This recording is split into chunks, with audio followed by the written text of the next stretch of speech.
Hey everyone, Vintage Vinny here. Welcome to another haul video. Everything that I'm going to be sharing with you today came from a flea market that's not that far from my house.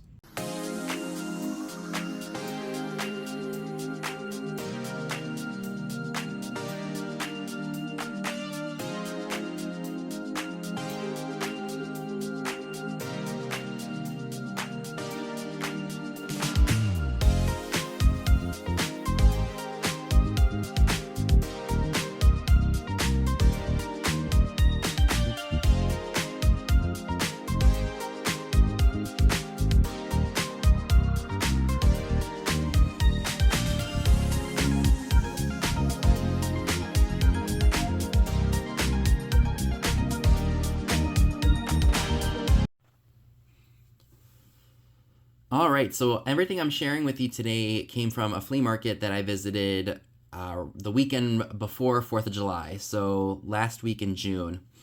Amy B came up for our mile-long yard sale that takes place here once a year. And for whatever reason, this year, the weekend before 4th of July, people were not set up for the yard sales. So of course, we were disappointed in that, but there were plenty of places for us to go, so I took her to this one flea market that we have both not been to in a while, just for us to be able to find some stuff. So I don't remember exactly how much I spent, but I did get some pretty good stuff for both myself and to sell.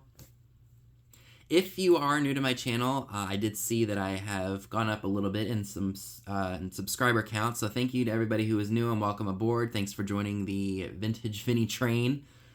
There's going to be humor, craziness, pretty much everything that I am on this channel. I do buy and sell new and old items. Of course, my heart is in all of the older things, and my passion is all the older things, but I will pick up anything that is worth some money to sell on eBay or in my live sales, which I do pretty much every Saturday.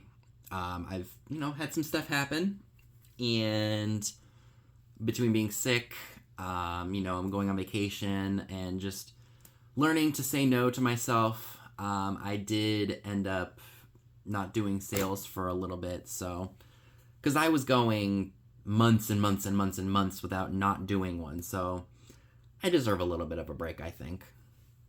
Anyway, let's go ahead and check out what I was able to get at this flea market.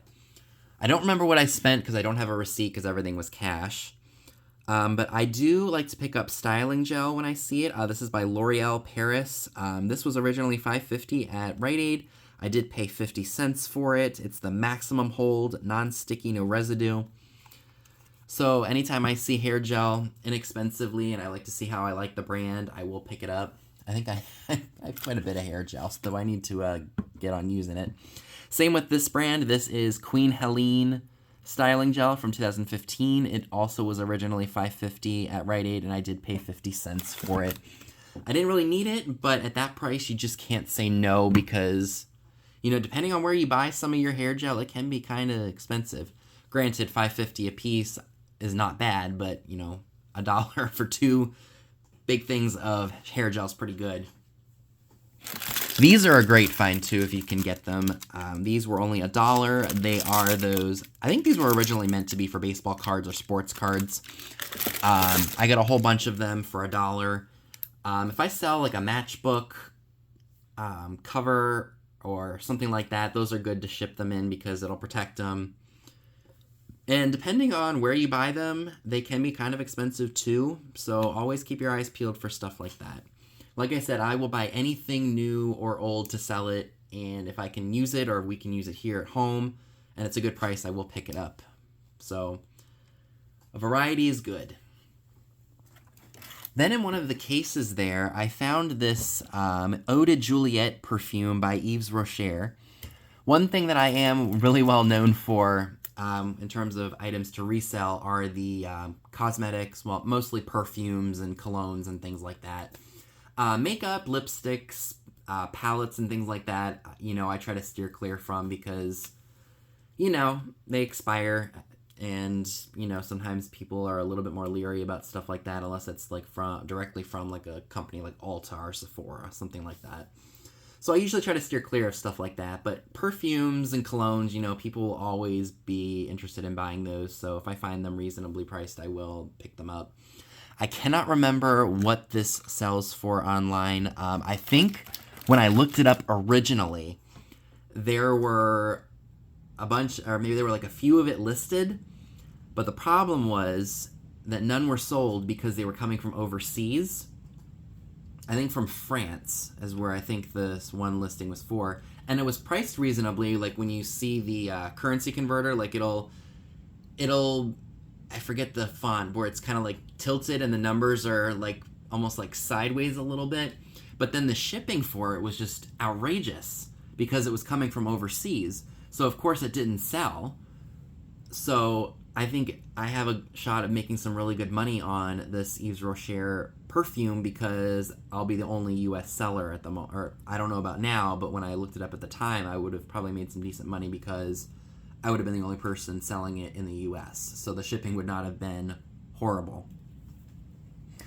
So I did also... I just keep dropping stuff, guys. I'm so sorry. So, I mean, I was finding some good stuff while we were there. And, you know, I always like to try to find something that I know is going to pay off pretty much everything that I find because I like to sometimes pay up for something because I really like it. But I always try to look for something that I can either help really cut down my cost even with me paying up for something. And, you know, I kind of hemmed and hawed about a few things, and then I spotted this out of the blue. Anytime I see a whole bunch of perfume and cologne and everything, and it's priced pretty reasonably, I will make sure that I look every single one of them up and make sure, of course, that there's a lot of it in there because I don't want to sell a half-empty bottle of perfume or cologne. Granted, unless it's a very rare, discontinued fragrance, I will still pick it up if it's priced reasonably and it still has a good sell-through rate. So this is called Interlude Light Cologne by Francis Denny. Never heard of this before, never seen it before, but it is a full bottle, and I want to say that it sold for, I think, $80, this amount, 2 fluid ounces, but I cannot remember off the top of my head because it has been well over a month since I've had this stuff. But I knew when I looked it up that it was worth picking up, so I bought it. Alrighty, so moving right along, this pink elephant planter is in really good condition. That Mom actually claimed this. Mystic Mom has got her hands on this. It was only $2. So that is going to be going to her. She is going to probably put that in her bathroom. So sorry, y'all, this is claimed. Mystic Mom has gotten a hold of it. So this also will be, well, it's going to be going to the household. It is a whisk, like an old school whisk. This also cost me, this cost me $1. Sometimes beating an egg, you want something quick and easy. I think this has got a little bit of age to it. I could be very wrong. I'm sure they make these still today. But I thought, you know, these are good to have on hand because you just never know. So for $1, I said, what the heck? So I gotta put that with all the stuff that goes upstairs. Alright, so we showed you that. So I found this little vase here. I'm not sure who made it. I want to say that it was McCoy. I could be very wrong about that. So this will probably be up for grabs at the sale that's happening this Saturday. If there is something that you're interested in purchasing from me and you're not sure you're going to make it to the sale or not, you can email me. My link is down below, skullking95680@yahoo.com. Some things I sell directly to people, and some things I would rather wait because I may be able to get more for it at a sale. And some things are to be kept, and, you know, if I do end up deciding to sell something, I will, of course, message said person who emailed me first. I love these, and I saw these in a booth, and I was like, I gotta pick them up. Look how cool they are. I think they're alligators. or crocodiles. You guys know that Dad's name on YouTube is Salty Croc Collectibles, as is his eBay store. So I thought those were really fun. Got this adorable bird planter. I'm not sure who made it. I'm getting Royal Copley or Shawnee vibes from it. I know that people like these, and I said it was in good shape, so I was like, let me pick that up. I also found this purple flute vase. I think that's what you would call this. Purple glass, I know people do really like with mid-century, and with Halloween coming up, this would be fantastic on a table or in your decor amid all your spooky stuff. So I definitely picked that up. This is really cute. This is from, I think, 1940, if I'm not mistaken. Yep. It's an Inventions for Sick Folks. Just really fun and cute.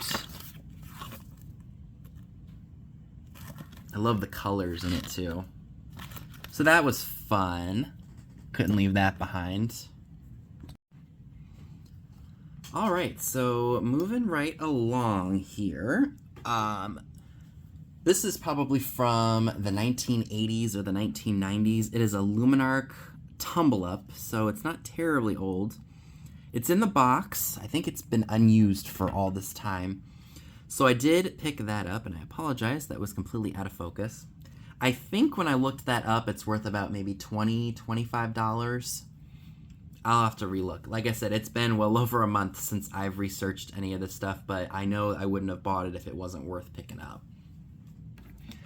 Now, another thing that, depending on what it is, the style, the limited edition sort of thing, are the Starbucks tumblers, or like the drink cups. This one is brand new. It's never been used. It's still got the tag on it. And I cannot remember what year this is from or how long it was in production for, but I did look it up, and it was definitely worth buying because I wouldn't have it in my possession if it wasn't.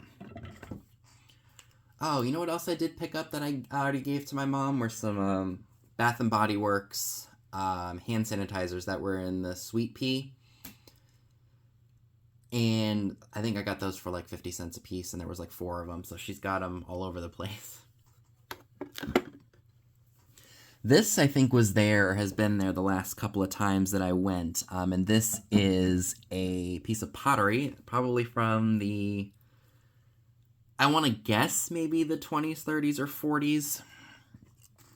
There's no maker's mark on the bottom, but I love the look of it. I mean, isn't that just awesome? So I definitely had to pick that up. Alright, so this was fun. I love the colors of it. It's a planter. Just says, I almost look, it's like it says KP3806 USA, and that is not focused. Maybe it says CP. But I love that shade of green, so that's what initially attracted me to that. And then I found this serving set here. I'm not sure what exactly it was meant to be for, but it came with 6 of these little guys. So I want to say maybe it's a nut set. Like you put a whole bunch of, like a mixed assortment of nuts in here, and then everybody took a little scoopful. And that's what they had. Maybe for like a bridge or a canasta group. Or maybe just like a party. Who knows?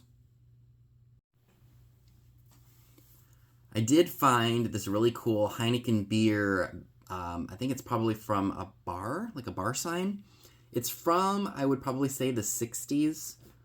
I could be very wrong about that. I think the bulb just needs to be changed in it, which, funny enough, I went to the one thrift store that's here in town that has, or that helps the military. Like all the funds go towards stuff for service members and things like that. And they had a bunch of those like small little bulbs that you use in the blow mold lights. So I grabbed pretty much every one that they had because I have the hardest time finding those bulbs. So when I saw them, I stocked up. So I know that I'll have them. So I grabbed those for this because I want to make sure that it works. Because I plugged it in and no light came on. So we will see what happens there. All right, you guys, so I am basically on my last limb for battery power, so I'm going to have to do this really quickly. So this is really cool. This is a little pamphlet that's advertising a local Ford dealership. It says, maybe isn't the car's fault because it smokes. And then you flip it open, and it says, let us stop your car smoking with our piston ring special. Yeah, that little car there doesn't look too happy that Ford is kicking its butt. But it's really cool. It's from the Edens. I'm sure it's either Edens or Edens Motor Company in Madison, Virginia. Remember, there's no place like home for Ford service. Your Ford dealer knows your Ford best. So that was really cool. And then I did get People Weekly Yearbook for 1995. I think that this is detailing everything that happened in the year 1994. Perfectly fine with me. I love looking at stuff like this because it's pop culture, basically. Everything that happened with famous people and world events, television shows that premiered, things like that. So, picked that up. If I see some kind of People magazine or Time magazine that I'm interested in, and I see it at the grocery store or the drugstore or something like that, or even a craft store, I'll snap a photo of it so I remember it, and then I'll look it up on eBay or Amazon and see if it is available there for a much lower price than what the newsstands want, because I'm not paying retail for something that's not going to be worth it, and once it goes off the newsstand. Because I think the one book that I was really interested in when I was in line at CVS was something about, like, what was the title? I have a picture of it on my phone. It's about, like, I don't know. I'll insert the picture here. But yeah, it was something I was really interested in reading, and I just didn't want to pay the $11.99 for it because I know that it's just not going to be worth it once it goes off the newsstand. So I went ahead and just snapped a photo of it, and I will, if I want to get it at some point, I'll look for it on eBay or I'll look for it on Amazon. So that's really cool. I like books like this, especially because it's from the year I was born, so that'll be a really cool read. And the final item that I would like to, or items I should say, I'd like to share with you all from this trip to the flea market are these magazines. As you can see, especially on this first one, it was really a rescue because I just couldn't stand the thought of these just disintegrating with time. So I went ahead and rescued them. Some of them are still in good standing shape, so I will probably end up keeping those. There are some Better Homes and Gardens in here. There's some Women's Days. Yeah, so I think I got all of them for $5. So I didn't want to see them rot away in this barn flea market. So I decided to just rescue them. People, if some of these are in rough shape, people can craft with them, like cut them up and do stuff with them, decoupage, or use them as a background if you do an assemblage in like a shoebox or something. They're great for that, and they're being recycled. So this first one was what really caught my attention. It's got June Haver in a bathing suit. It's the Screenland. And as you can see, both the front and the back are really chewed up. I think these maybe were in an attic or maybe even in a basement, and they just got completely destroyed. But I had to rescue them. Here's a Women's Day. The Women's Day magazines are in good shape. This one's from 1948. It's got puppies on it. So cute. This one, and the back cover is off of it. That's all right. So this one is from August of 48. And like I said, the back cover is off. Look at that. More. And then we've got February 1947. This one is a bit rough, as you can see. But again, you can cut pieces of this out and craft with it. Get rid of the chewings. This Screenland magazine is in really good condition. Dressed like a movie star. It looks like we got Veronica Lake and Alan Ladd. Revlon's Sweet Talk. Love that. And then we've got a Silver Screen magazine from February of 1948 with Esther Williams. Here's another Women's Day magazine from May of 1947. And then we've got Better Homes and Gardens from September of 1942. I have not looked in any of these. More than likely, I will sell all of the Women's Day magazines together. I don't know that anybody would really want the ones that are, sorry if you can't see in the light, but messed up like that. But you know what? I think if I price these reasonably, somebody will buy them and they'll get loved, they'll get crafted with. I think it's a great idea to repurpose the old magazines because there are millions of them out there, and especially if there are ones like this that are, got a little bit of damage to them, I still think somebody can craft with them and do something with them. So that is everything that I would like to share with you all from my trip to this flea market. Let me know down below in the comments section, what were your favorite items from this haul? Any of the items that are going to be listed on eBay will probably be up on eBay by Thursday, crossing my fingers. So just keep your eyes peeled for a few more hauls, and hopefully I'll get everything back on track by next week. See y'all later.